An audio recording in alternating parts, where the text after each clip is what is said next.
জন সংসার দুঃখার্তা গীতা জ্ঞানম সমালভেত পিত্বা গীতামিতম জ্ঞানম লব্ধা ভক্তিম সুখী ভবেত।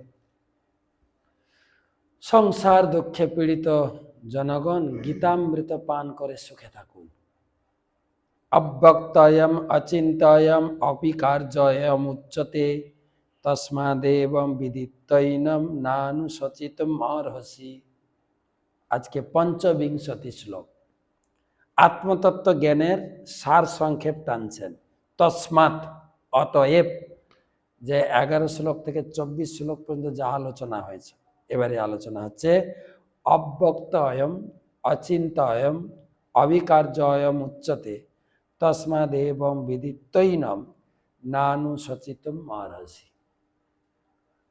এই আত্মা অব্যক্ত, অচিন্ত, অবিকারী বলে শাস্ত্রে উক্ত হয়েছে। অতএব এই সনাতন স্বরূপ সম্বন্ধে অবগত হয়ে দেহের জন্য তোমার শোক করা উচিত নয়।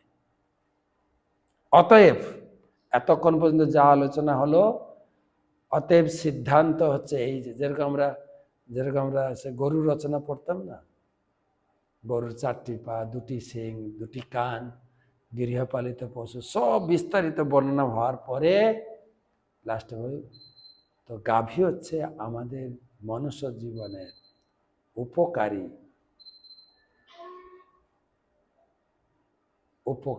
পশু।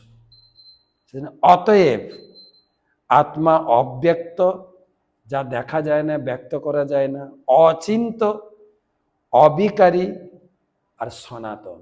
এটা উপলব্ধি করে কারো মৃত্যুতে তোমার শোক করা উচিত নয়।